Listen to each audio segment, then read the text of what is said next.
Embeera y'omwana wa Chosen Becky wetwogereranga tennakyuka muko omwana ye akyali bubi era ng'essaala zeetaagibwa ge mawulire ge tufuna ku Newspark channel essaala zo zeetaagibwa buli omu waali osobola okuba nti noteeka omwana wa Chosen Becky firstborn we mu ssaala wabula wakati mu nnaku wakati mu maziga Chosen Becky gaalimu obudde buno waliwo ate abatalina bigambo birungi eri ye. Waliyo abavuddeyo ne babeera nga bamukolokota waliyo abavuddeyo ne babeera nga munnange bamubuulirira mu bamu ku bavuddeyo tulina obubaka okuva ewa Bad Black ye talina bigambo birungi eri Chosen Becky ate nga ne Calvin Kayanja naye talina bigambo birungi eri Chosen Becky. Manyi ge tukuleetedde olunaku olwaleero subscribinga likinga atereka obubaka bwawo mu comment section eno ye Newspark channel osobola n'okunyiga akade ka notification ako nno kakuyambako okuba nti nno munnange we tuba tutaddeyo video obeera nga obubaka obufunira ddala bulungi bakutegeezaako bwe tuba nga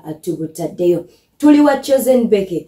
Chosen Becky omwana we akyali bubi. Chosen Becky omwana we tannatereera embeera yo si nnungi. Okitegeera ensonga bwesito bwe ziri essaala zo zeetaagibwa wabula waliwo abavuddeyo ne babeera nga ate bavuma Chosen Becky waliwo abavuddeyo ne babeera nga ate bamulangira waliyo abamu abavuddeyo ne babeera nga munnange bamusabula mu bamu ku bavuddeyo munnange kwe kuli Bad Black. Bad Black ono CEO w'aba single mothers agambye nti nno Chosen Becky amaanyi ogajjawa okuba nti nno okwata essimu n'otandika okwerekodinga ng'omwana ali mu mbeera eyo.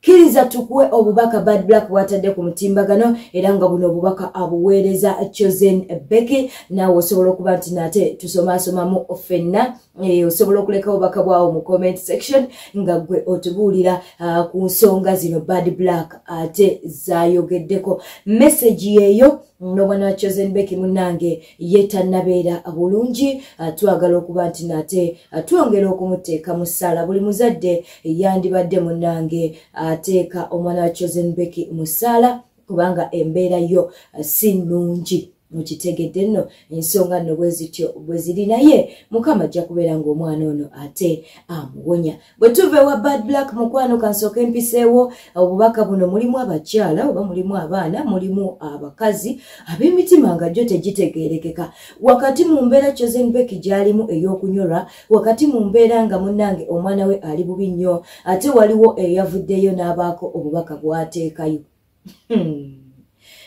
Kubamu akafaananyi ng'obubaka buno gwe eyabutaddeyo naawe babukuteeredde oba mu comment section obubaka buno banga babukusindikidde ku ssimu yo nga munnange balimu kugamba nti oba ogwana gufa gufe ng'omwana wa muno oli mukazi ng'omwana wa muno gw'ogamba nti oba gufa gufe bana omuntu ne waba yakukola ebibi byenkanawa ekyokwagaliza omuntu okufa si kirungi okitegeera omwana ono talina buzibu katugambe nti n'omuntu ono alina obuzibu ku Chosen Becky omwana ye talina buzibu naye sooka olabe comment munnange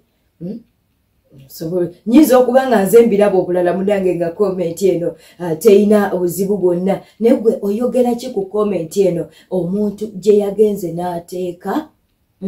n'ateeka mu comment section y'omuntu ali mu kunyolwa y'omuntu alina obulumi ng'omwana we kati atoba na bulamu okuba nti no munnange abeerawo tebuuke yali ku mimwa gy'abantu kunaakya tebuuke yali ku mimwa gy'abantu naye omuntu n'ava annanga ensi eno kale eyo katuveeyo kati neera munnange bakyagendera ddala mu maaso n'okuba nti no Chosen Becky bamutabukira Chosen Becky bakyagenda maaso n'okumutabukira. Calvin Kayanja avuddeyo n'alyoka agamba Chosen Becky okuggyako okwagala kamera okuba nti n'oteekayo vidiyo ng'oli mu kukaaba amaanyi ogagyeewa kubanga talaba maanyi na buvumu gyabujja kuba nti narekodinga omwana we mu mbeera gy'alimu kuba nti narekodinga ng'ali mu kukaaba agambye nti omwana amugye mu kamera bwate bwavuddeyo n'alyoka agamba n'agamba nti bantu bangi munnange abalwaza abaana bantu bangi ababeera n'abaana baabwe nga nabo balwadde ng'embeera y'omwana wa Chosen Becky gy'alimu naye si bonna nti no bavaayo ne babeera nga babiteeka ku mutimbagano. Calvin Kayanja talina bigambo birungi eri Chosen Becky. Lwaki tetumukuwa? Kituufu nkusaasira olw'embeera ey'omwana wo naye neewuunya buvumu gy'obujja okwerikodinga ng'oli mu mbeera ey'okukaaba ey'okusaba ey'okuyita mu bulemu bw'omwana wo mazima ddala n'omutukubiranga ebifaananyi n'omwanika ku intaneti nga tonoonya buyambi, tonoonya ddagala, tonoonya magezi. Wabula otambuza nnyimba zo. And I want this message to go straight ku bantu bonna abafuula embeera z'abaagalwa baabwe kontenti. Bannange twawula obulumi.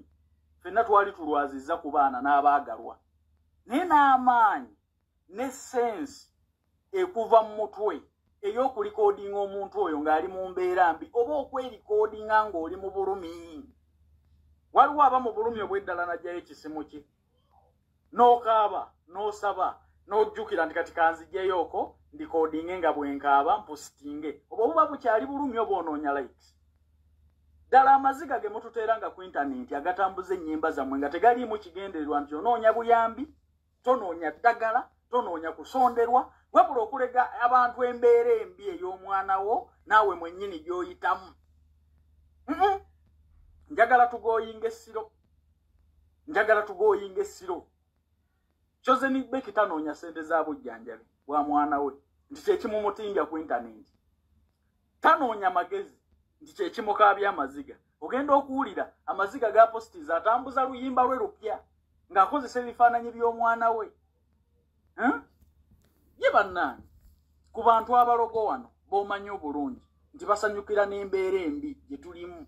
Oli omuganga bw'aba yamutuma nkoko kati n'atwala mbuzi ng'ategedde nti bye yagenda okukuloga bikola.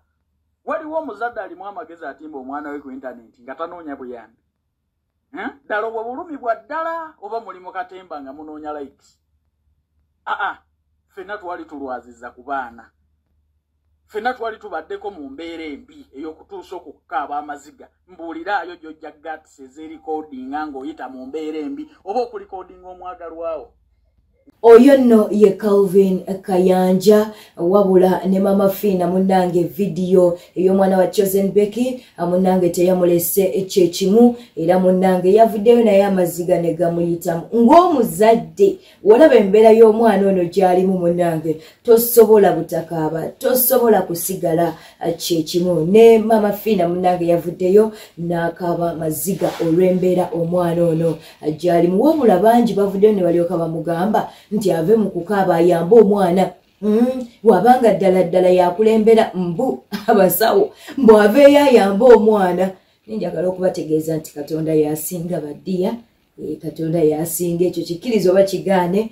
Katonda omwana ono ajja kubeera ng'ate amwejjanjabira. Eyo nno katuveeyo mu mawulire amalala ge tulina no ku Newspark Channel. Mukakenzo Minisita Nyamutolo tebamuli bulungi. Mama abaana ku mutimbagano munnange balina bwino batandise okubeera nga bajjayo obufaananyi obukadde. Batandise okubeera nga bajjayo obufaananyi mbu obwaba ex ba minisita. Anti taata wa Nyamutolo yavaayo n'alyoka agamba nti Kenzo yasookedde ku mwana we. Kati abaana tebatudde ku mutimbagano batandise okuba nti no bajjayo obufaananyi. Nga woli mu kulaba awo mukwano gwange obulungi byebyo ebifaananyi ebyaggiddwayo nga bagamba nti nedda taata wa Nyamutolo yalimba nti ono omwana Mbukenzo gwe yasookerako. Nedda batandise okujjayo ebifaananyi tetumanyi oba bituufu oba nedda naye kyonna kyekiri ffe nno twagaliza Kenzo kw'ossa ne Minisita Nyamutolo obufumbo obulungi. Kati mwe abali mu kujjayo ali mukujjayo ebifaananyi simanyi ki kye muliko baddiya. Tuule tuwummule twewummuzeeko. Ate mu mawulire amalala ge tukuleetedde wano ku Newspark Channel nga tetunagakuwa lwaki tosubscribinga naawe? Lwaki tompa ka like yako? Lwaki tolekawo obubaka bwawo mu comment section? Okitegeera n'omukwano ate n'ekikulu nyiga akade ka notification bajja kubeera nga bakutegeeza buli lwe tuba tutaddeyo video obubaka buno buleme kubeera nga bukusubwa, amawulire gano galeme kubeera nti ate gakuyitako. Munnange tuzzeeyo ku nsonga za Ssuuna Beni kwossa n'omukyalo oli gwe bakola naye kubukedde. Ensonga nno tezinnaggwa. Godfather avuddeyo n'alyoka agamba nti munnange Ssuuna Beni baamuloga. Ssuuna Beni baamuloga ng'omuwala yamuteeka mu ccupa. Godfather agambye nti no gundi ani Ssuuna Beni atambulira munnange mu ccupa. Tetugenda bimalako budde katubeere nga tumukuwa. Mukazi wa Ssuuna Beni yeetooloola Ssuuna Beni. Yeetooloola Ssuuna Beni yamuteeka mu kacupa bw'ati. Ssuuna Beni ali mulimu yeekyangira ne bwe yeekyanga ali bw'ati tagenda wona. Okujjako ng'aleseyo ennyumba n'agigaba n'atambula gage. Naye omukazi amusinga amagezi bwe mumuinterviewinga mulaba muinterviewinga fala. Katonda teyabawa amagezi mangi naye yabawa agabba omusajja. Naddala amaka.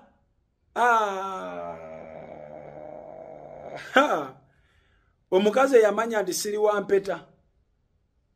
Eyakimanya. Omukazi yatuula n'abantu ne bamanya nti Beni ayinza ozaala ebbali. Kyonna n'akinogera eddagala. Ovanga ku muntu gwe weebakako ng'olaba awo wansi ku ssuuka na mu feesi ye.